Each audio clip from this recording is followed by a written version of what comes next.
Measuring demand gen is a challenging topic because so many people and companies are conditioned to see a direct one-to-one measurement. They want to measure marketing on a specific lead source or a specific channel, but as we've learned throughout the duration of this podcast, marketing cannot be measured on a one-to-one scale. It has to be measured holistically between marketing's investment as a whole and the associated revenue that marketing brings in. So if your team is currently running a demand gen strategy, the best way to measure your efforts are in 4 top-level KPIs that I actually break down into 2 categories of the first bucket being marketing's impact versus the second bucket of marketing's longevity. So marketing's impact includes KPIs like sourced pipeline and total contribution to revenue. So closed won money for the business. And with these KPIs, we need to know how many qualified opportunities marketing is bringing in, whether that's weekly, monthly, quarterly, whatever time period you want to analyze. The question to ask here is marketing actually driving opportunities and at-bats for the business? If marketing can't source quality conversations with people that are genuinely interested in your product or solution, that's a problem. Then, of course, we need to know how many of those qualified conversations actually turn into money for the business, right? Or that closed won revenue. If marketing can't get their leads to close, I would question the quality or the intent behind them. And so if this is happening, what you need to do is dive into the why behind why they're not selecting you. And you need to begin addressing that in either your messaging or whether that's revising your ICP, your ideal customer profile, or whatever insight you find behind that why reasoning. Sometimes it can be something as simple as like a common misconception that just needs a little bit more education. Other times, it could be that marketing is responsible for attracting enterprise leads of like, say, an employee size of like 10,000 or more. And then when the leads end up talking to your sales team, your product can't actually support an enterprise that large. And so they're losing because of like product fit. Now that's a big problem that marketing technically can't fix, like within the product itself. But what they can do is they can surface those insights to the product and leadership team with the recommendation that until that product can support an enterprise audience, marketing will be taking their investment and allocating their resources more towards mid-market. So these 2 KPIs, sourced pipeline and total contribution to revenue, are essentially the end goal, what we want marketing to achieve. But are there smaller KPIs that we can track to set these larger KPIs up for success? For example, for sourced pipeline, you need to know what sources are actually driving conversations for your sales team. So this will likely be demo requests if you're running a demand gen strategy. So as you begin to execute your demand gen efforts, you need to start seeing an increase in website visits, in website conversions, and you need to question whether those are the right conversions by asking the questions of, are they demo requests? Does your sales team consider them valuable? Are they converting to an opportunity at all? Are they converting any faster than any other lead sources?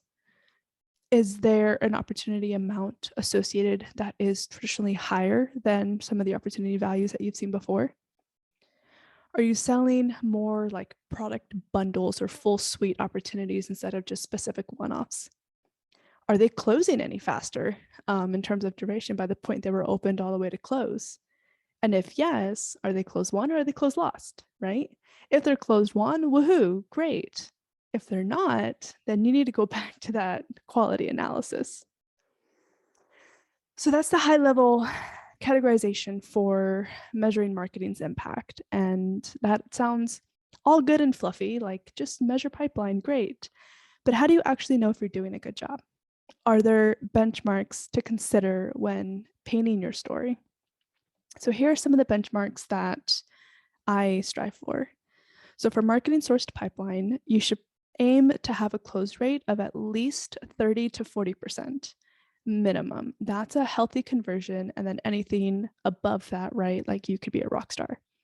So for the percent of revenue that marketing should be responsible for, traditionally 30% is about average.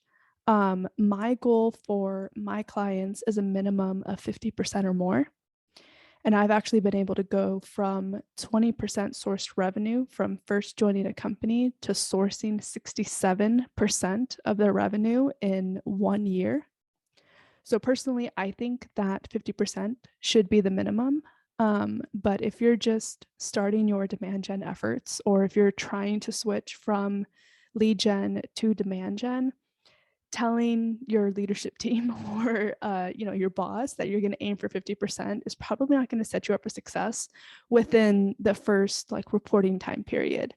And so I recommend to share at least 30% if they are asking you what marketing should be responsible for, or you can just gut check what they're asking you against that 30% as your KPI. And then, as you get better, as you begin to refine your demand gen strategy and build out your team, you can start working towards turning that 30% into 50% or greater.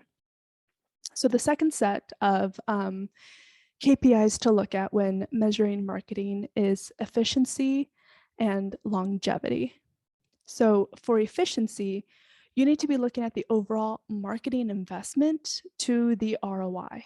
So in other words, what you're going to hear in the industry called CAC, which means customer acquisition cost. So how much money between headcount, advertising, tech, etc., do you need to invest in order to get one paying customer?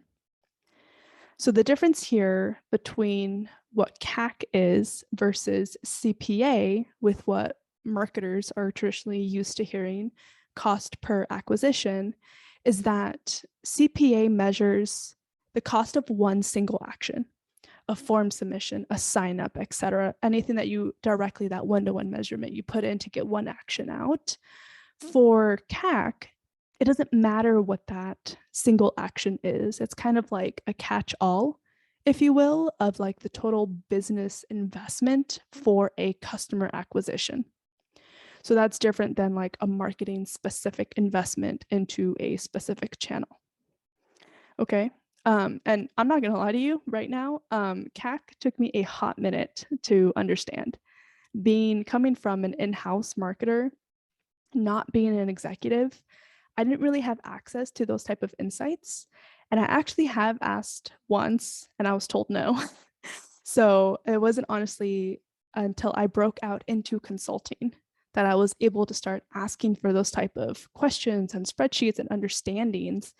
And I don't know why companies trust outside vendors with that type of information and not their in-house employees, but regardless, it does take some learning. So, and I'll be honest with you, I'm still not like 100% well-versed in the ins and outs of how to measure CAC and a healthy ratio, retention, and LTV, lifetime value. But I will tell you that it is something that I'm working on because I do know and understand the value behind that and being able to leverage that to prove marketing's efficiency. So that's why I'm sharing that with you all today. And another point of truth is that this is actually a concept that I learned from Chris Walker. If you don't know him, he is the CEO of Refine Labs. And I actually call him the GOAT of demand gen, LOL. He's been able to test out CAC across multiple of his clients. And he has a lot of information in terms of how to do it and why it's important. So I guess if you're looking for a little more like legs behind this concept, I highly recommend following him on LinkedIn. I'm a big believer in giving credit where credit is due. And so I did not initially know about measuring CAC and the impact that it has for marketing and marketing's investment prior to hearing it from him. So In addition to the efficiency of marketing, you also need to measure retention. So this is the balance between the lifetime value that a customer has versus the cost to acquire it. So you're going to hear LTV and you're going to hear CAC thrown out. LTV is lifetime value, CAC is customer acquisition cost. So the reason that it's important to understand and measure these is because marketing could bring in and close customers and close revenue. But if the lifetime value is only a couple months, the efficiency of marketing isn't there. You're paying a lot of money and you're getting high turnover. There's no like legs, longevity behind that. So what you need to do is you need to find a healthy balance between your CAC and your LTV. So again, ask your finance team if you can have insight to this. I wasn't able to get this type of insight while I was in-house, but I have hope that my situation is not the norm and that you all will have better luck than me. But if you can master this and grasp the understanding and the impact that this go-to-market investment has in terms of strategy and painting that story on behalf of marketing, you're unstoppable. So shifting gears a little bit further on when you should measure demand gen.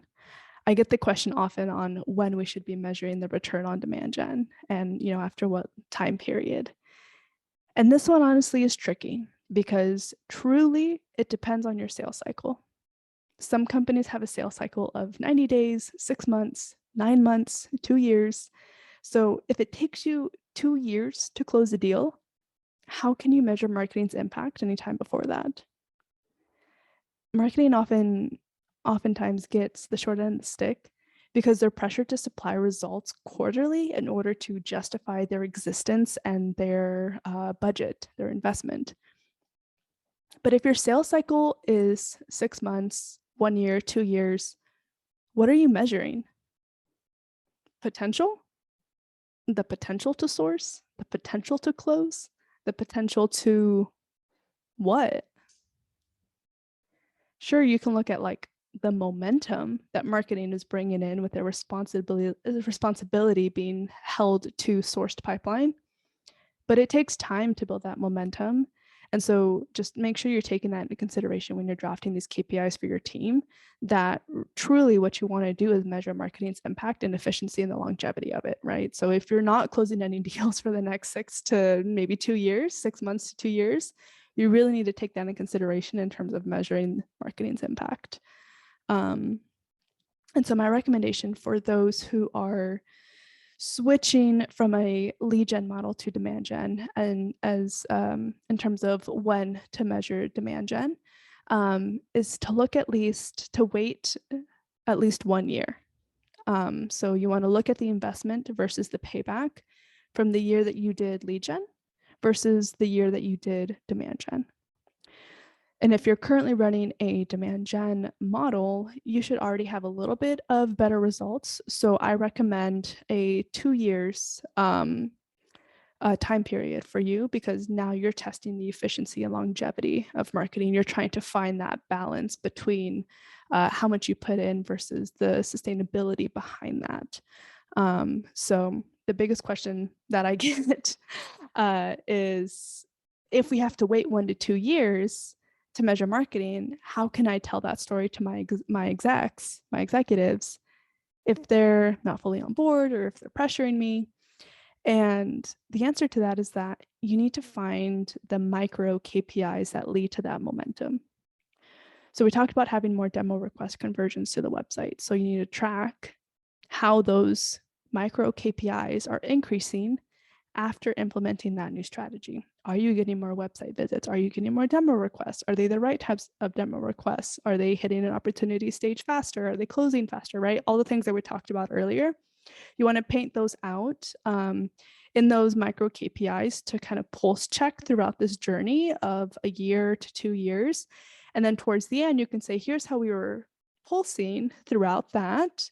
And then now look at the overall investment comparison from like a dollar ratio business finance perspective. That's going to give you that strategy in terms of painting marketing's existence. So I hope that helps. Those are my recommendations for measuring demand gen. Thanks so much.